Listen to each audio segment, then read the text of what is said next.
moi je m'appelle Christiane Blanco, je suis architecte de formation, architecte urbaniste et directrice d'études ici à La Pure, maison dans laquelle je suis depuis très longtemps.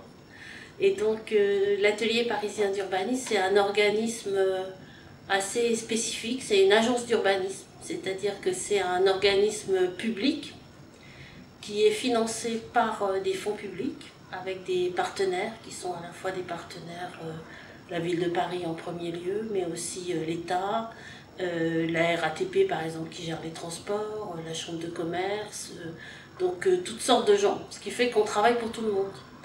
Et on travaille dans le domaine de l'urbanisme et on est chargé notamment de faire des études, de fournir des données et aussi de participer en fait à l'élaboration de ce que sera la politique urbaine de Paris et de la métropole du Grand Paris à l'horizon 10 ans, 20 ans.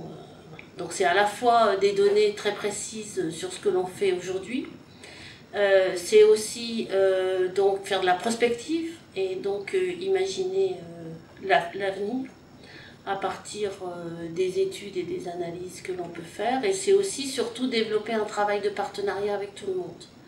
En fait, on est aussi un peu coordinateur, si on veut, de différents organismes qui ont du mal à travailler entre eux, et parfois, et même assez souvent, on nous demande de faire des choses avec tout le monde et d'être capable de travailler transversalement sur les questions urbaines, avec ceux qui sont chargés de la mobilité, du commerce, de l'habitat, et qui travaillent eux plutôt chacun sur leur sujet. En fait, la polycentralité, le fait d'avoir plusieurs centres urbains et beaucoup de centres urbains, de centre-ville en fait, dans la métropole du Grand Paris, est en fait un acquis historique. C'est-à-dire que cette métropole s'est développée autour de Paris, à partir de bourgs anciens, à partir de villes anciennes qui avaient déjà des centres, alors plutôt au départ évidemment autour de l'église ou d'une grande route le long de laquelle s'étaient installées les habitations, etc. Mais on est dans une métropole qui est déjà polycentrique de fait. Après, ce qui s'est passé, c'est qu'au XXe siècle, pendant notamment toute une période, l'urbanisation de cette métropole s'est faite souvent par grandes plaques. C'est-à-dire qu'on a fait par exemple des grands lotissements de pavillonnaires, on a fait des grandes zones industrielles, on a fait des pôles de bureaux. Donc on a fait aussi des pôles commerciaux avec des centres commerciaux loin de ces centres, etc. Ce qui les a plutôt affaiblis. C'est-à-dire qu'on a aujourd'hui des centres-villes qui sont souvent assez anciens et qui ont du mal à vivre parce qu'on ne s'est pas beaucoup occupé d'eux dans les politiques publiques, notamment quand elles étaient le fait de l'État, c'est-à-dire avant le début des années 1980. Et donc la politique aujourd'hui au niveau métropolitain consiste à comprendre et à développer, la politique donc métropolitaine consiste à développer cette polycentralité parce qu'il nous semble que c'est un facteur très important de cohésion sociale, c'est un facteur très important pour la qualité de la vie des habitants, que d'avoir à proximité de chez eux et aussi de leur lieu de travail ce que l'on appelle, nous, des centres, c'est-à-dire des endroits où se mélangent à la fois les commerces, les équipements, les services, les lieux de travail, le logement, et qui constituent une espèce de ville compacte, mixte, généralement dotée aussi de jardins publics, c'est aussi là qu'il y a souvent les monuments, etc. Et donc, l'idée est de renforcer ce caractère-là, de le créer quand il n'existe pas, et donc de privilégier tous ces lieux pour développer la métropole.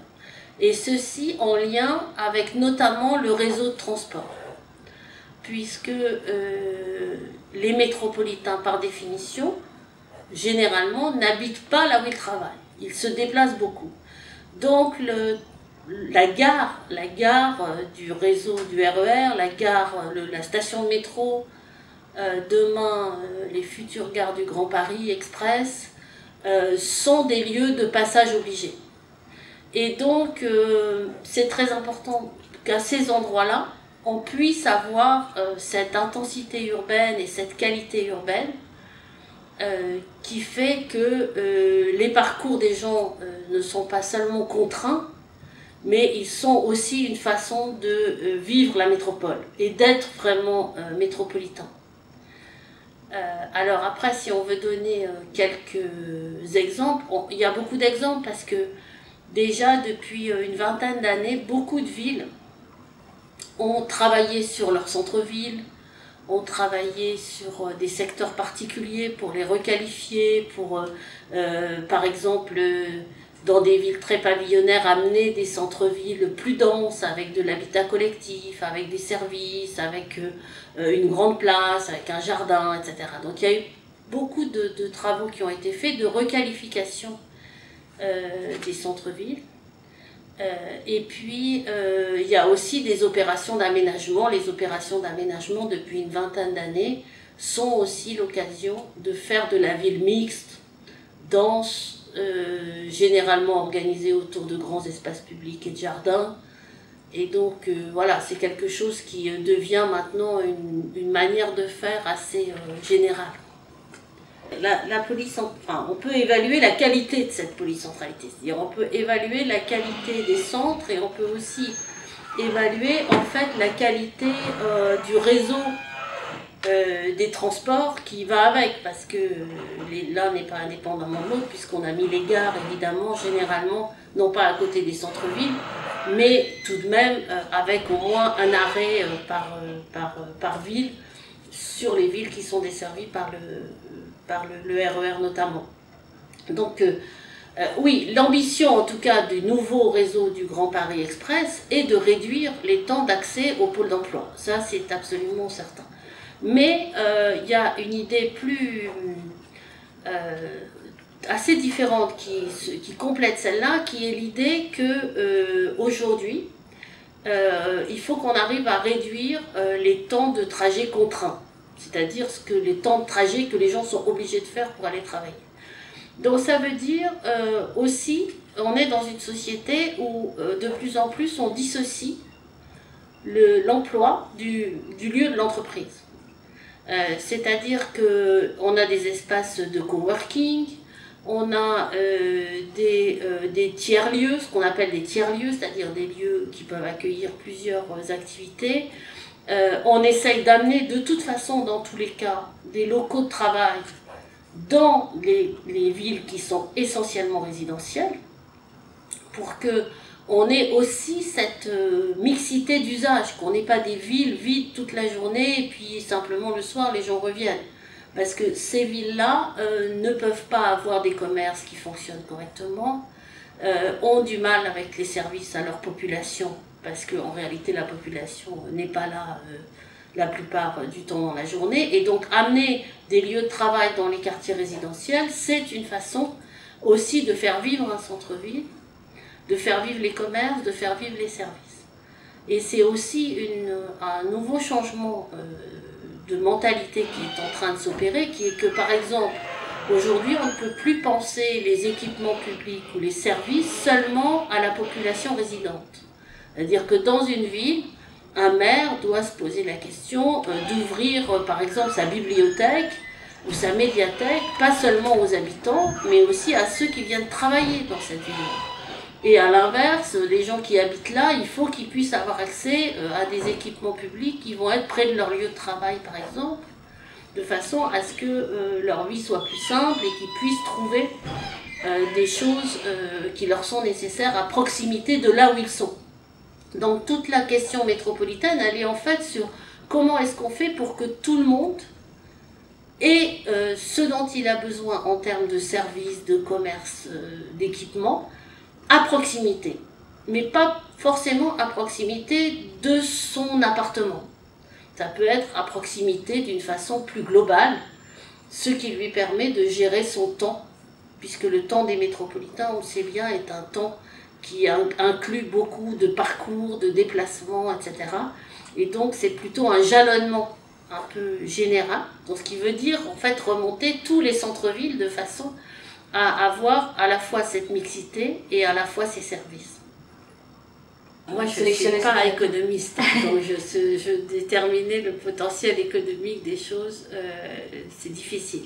En revanche, ce que l'on sait, c'est que l'économie urbaine, les économies urbaines, marchent mieux quand on est à la fois dans des secteurs denses et dans des secteurs mixtes.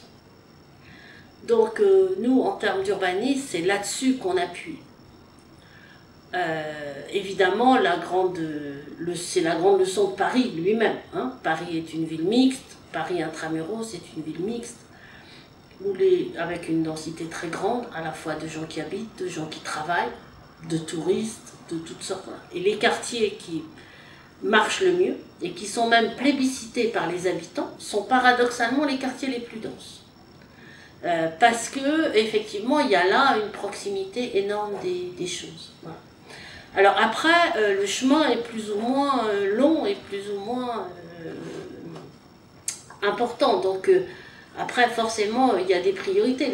Les priorités aujourd'hui, elles sont plutôt mises justement sur là où on a déjà des centres-villes existants, où on a déjà en fait aussi une qualité urbaine, une qualité des espaces publics, des qualités qui font que les gens peuvent s'identifier positivement à leur centre-ville. Alors dans ces cas-là, évidemment, les choses sont assez faciles, et puis c'est aussi un objectif pour les lieux qui, eux, sont plutôt déqualifiés, etc. Ce que l'on sait aussi, c'est que demain, il faut qu'on développe les nouveaux centres autour des gares, et notamment des nouvelles gares du Grand Paris.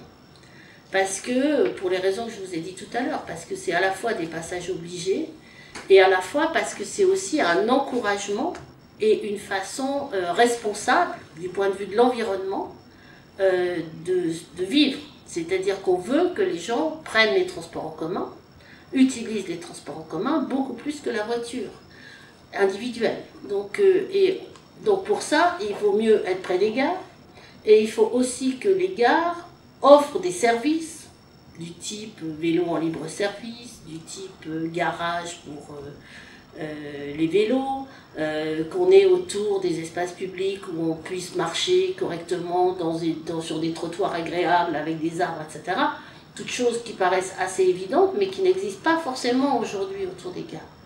Donc les nouvelles gares du Grand Paris, l'idée est qu'elles soient des lieux qui encouragent les gens et qui incitent les gens à prendre les transports en commun et qui leur facilitent la vie, si on veut parler de façon un peu triviale.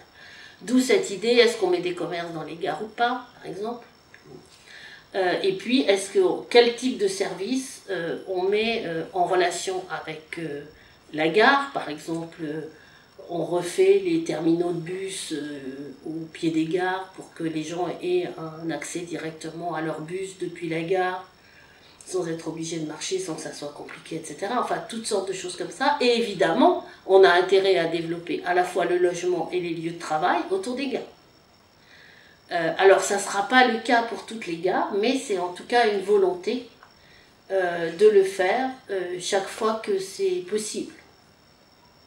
On ne peut pas raisonner tout à fait comme ça, parce que les quartiers, d'abord les quartiers politiques de la ville, c'est des quartiers dans lesquels, de toute façon, on a soit de l'habitat insalubre, soit c'est des quartiers anciens avec du logement insalubre, et ça, c'est impossible de le conserver, hein, parce que voilà, c'est pas décent et c'est pas humain de faire habiter des gens dans des habitats dits indignes. Hein. Donc ça, de toute façon, c'est une obligation. Évidemment, c'est souvent corrélé avec le fait les politiques de logement social. Donc l'idée n'est pas de repousser les gens plus loin, c'est de leur offrir un autre cadre de vie et souvent de les faire passer toujours pour ces quartiers anciens de ce qu'on appelle le logement social de fait, c'est-à-dire au fond des loyers pas chers dans du privé insalubres, à du logement social, donc des immeubles soit neufs, soit beaucoup moins anciens, avec une bonne qualité, etc. Et avec des loyers toujours peu chers. Donc ça, c'est un peu la politique globale. Après, on est aussi confronté dans cette métropole à ce qui a été beaucoup bâti dans les années 1960, 1970, 1980, qui étaient les grands ensembles de logements sociaux, qui ont été avec plusieurs milliers de logements. Hein. On a la cité des 4000, la cité des 3000, enfin on a des milliers de logements sociaux qui ont été construits comme ça. Et qui ont été construits comme des grands ensembles monofonctionnels, où on a seulement du logement. Donc dans ces lieux-là, la politique de la ville, elle a un deuxième volet qui est donc ce qu'on appelle les projets de renouvellement urbain, qui consiste à retravailler sur ces quartiers pour y apporter justement à la fois de la mixité fonctionnelle, c'est-à-dire qu'il n'y ait plus seulement du logement, mais aussi d'autres fonctions, et de la mixité sociale, c'est-à-dire pas seulement du logement social, mais aussi du logement libre, du logement intermédiaire, du logement en accession à la propriété. Et pour faire cela, effectivement déplacer une partie de la population qui est dans le logement social, dans ces endroits-là, pour les amener dans des immeubles qui sont, eux, construits dans des quartiers qui sont déjà des quartiers mixtes, etc.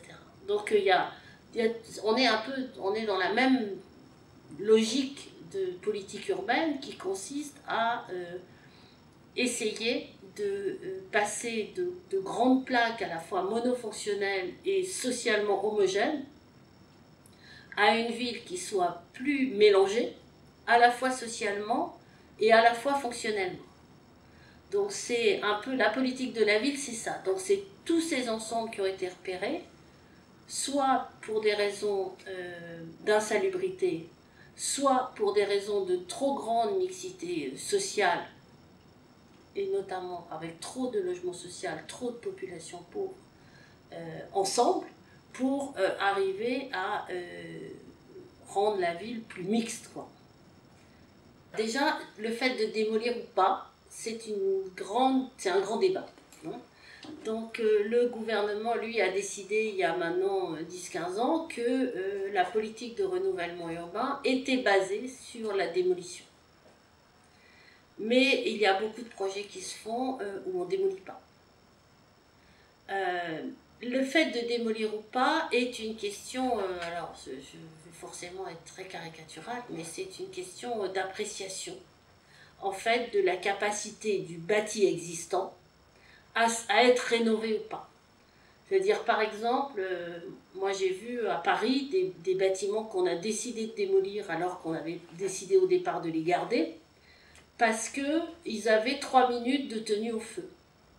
3 minutes de tenue au feu. C'est-à-dire que s'il y avait un incendie dans l'immeuble, il se propageait en 3 minutes dans l'ensemble de l'immeuble. Donc là, entre le calcul est fait, entre le fait de démolir ou le fait de conserver et de mettre ce bâtiment en sécurité, et là c'est des calculs financiers, c'est des calculs voilà, on a fait ça à plusieurs endroits dans Paris où on a démoli, qui n'était pas forcément prévu au départ, pour des questions notamment de sécurité et d'état du bâtiment, qui fait qu'il y a une balance qui est faite économique entre le fait de démolir ou pas. L'autre élément qui fait qu'on démolit est un élément de coupure urbaine. C'est-à-dire que très souvent, dans les grands ensembles des années 60, l'installation même des bâtiments les coupe du centre-ville ou les coupe des autres quartiers. Par exemple, on a un quartier pavillonnaire et en face du quartier pavillonnaire, on a une grande barre transversale qui fait que, de toute façon, il faut contourner le grand bâtiment, etc. et refaire des liens, refaire des parcours faciles, refaire des espaces publics, des rues, etc. est très compliqué avec le bâti tel qu'il a été conçu dans ces années-là. Et donc, on peut décider de démolir soit totalement, soit partiellement, par exemple la barre qui est en travers, mais pas tous les bâtiments, etc. Donc c'est chaque fois une appréciation en fonction du contexte aussi, du contexte urbain, et en fonction de la façon dont le grand ensemble a été pensé. Voilà. Mais dans Paris, par exemple, au maximum, on ne démolit pas. Et parfois, on démolit une barre, par exemple, voilà, pour des raisons urbaines ou pour des raisons qui font que si on la démolit, alors on gagne beaucoup de choses, à la fois en surface, à la fois en relation, à la fois en jardin, enfin, voilà. Donc, mais c'est très contextuel. C'est-à-dire que la décision, elle est forcément liée à une analyse assez précise et un peu à la fois urbaine, économique et sociale de l'impact que va avoir la démolition. Nous, on travaille autant qu'on peut avec des anthropologues. Et par exemple, on a fait un travail l'année dernière sur le paysage de la Seine-Saint-Denis. Vous voyez ce que c'est la Seine-Saint-Denis? C'est le département le plus pauvre en fait de la métropole, hein, qui couvre l'est et le nord-est de la métropole. Et on a fait un travail sur le paysage, et donc pour arriver à comprendre le paysage, on a demandé à un laboratoire de recherche qui travaille sur les questions anthropologiques, architecture et anthropologie, de faire un travail avec tout le monde sur qu'est-ce que c'est que le paysage pour les gens. Et ça, par exemple, c'était très intéressant, parce que ils ont fait parler à la fois les habitants, ils les ont fait dessiner, ils ont fait parler les acteurs, les maires, les élus, les aménageurs, etc. Et à partir de là, ils en ont tiré un certain nombre de conclusions. Voilà. Et à la fois, ils ont restitué tout ce travail-là sous forme cartographique et sous forme de récits et d'entretien et d'analyse des entretiens avec les gens. Et par exemple, c'était très intéressant parce qu'on se rendait compte que justement les questions de paysage étaient toujours mêlées aux questions sociales. Par exemple, un quartier de cheminots, donc de gens qui travaillent dans le chemin de fer, trouve que la gare de triage qui est à côté, c'est une chose très très belle. En revanche, évidemment, les habitants qui ne travaillent pas dans les chemins de fer, ils trouvent que la gare de triage, c'est plein de bruit, c'est déplaisant, etc. Donc on se rend compte que la question du paysage n'est pas tant est-ce que la gare de triage est belle, que de savoir si la gare de triage est quelque chose qui fait partie de leur vie et qui fait partie de leur identité ou pas. Et ça, ce sont des éléments qui de plus en plus sont pris en compte et sont extrêmement importants et permettent de comprendre, par exemple, pourquoi c'est important de garder, je ne sais pas, une vieille halle industrielle au milieu d'un quartier neuf. Hein. Je prends l'exemple, par exemple, des docks de Saint-Ouen. On a gardé une grande halle d'Alstom, qui était une grande halle où on fabriquait des moteurs, peu importe, au milieu du nouveau quartier des docks de Saint-Ouen. Et pour les gens, c'est très important parce que ça les renvoie à leur histoire, ça les renvoie à l'histoire de leurs parents qui étaient ouvriers là, etc. Et puis en plus, ça permet très souvent d'installer des fonctions qui ne sont pas des fonctions classiques, ça permet de faire des lieux qui sont plutôt des lieux culturels, sociaux, etc. Donc en fait, de renforcer ce sentiment un peu d'identité et d'appropriation des lieux. Et y compris pour les nouveaux habitants, ça leur raconte où ils sont. Donc oui, ces questions-là sont importantes. Alors ça ne se mesure pas avec des statistiques, hein. Ça se mesure avec effectivement des études par des gens des sciences sociales, anthropologues ou sociologues. Ça se mesure beaucoup par les initiatives citoyennes elles-mêmes, c'est-à-dire une attention aux initiatives que prennent eux-mêmes les citoyens pour s'approprier un lieu, pour en parler systématiquement, pour qu'il ne soit pas démoli, etc. C'est-à-dire que très souvent, cette conscience, elle vient aussi de l'écoute des habitants. Et on peut aller à partir de là même jusqu'à la co-construction de projets avec eux, où on peut aller jusqu'à leur laisser un lieu pour qu'eux-mêmes le gèrent, l'occupent, etc. Et on se rend compte que c'est toujours très positif. C'est quelque chose qu'on fait par exemple quand on veut démolir un lieu, au lieu de le démolir tout de suite, désormais, très souvent, pendant 2, 3, 4 ans, 5 ans, le temps de préparation du projet, on le donne en gestion à des associations, on laisse des choses se faire dedans, et à la fois ça permet de ne pas avoir des lieux vides pendant des années, mais ça permet aussi souvent de consolider les projets, voire de les transformer, à partir de ce qui s'est passé dans le lieu durant ce temps-là. Voilà. Donc c'est tous ces éléments-là qui font qu'on prend en compte ce caractère, voilà, comment dire, social et sociétal, si on veut, du paysage, des lieux.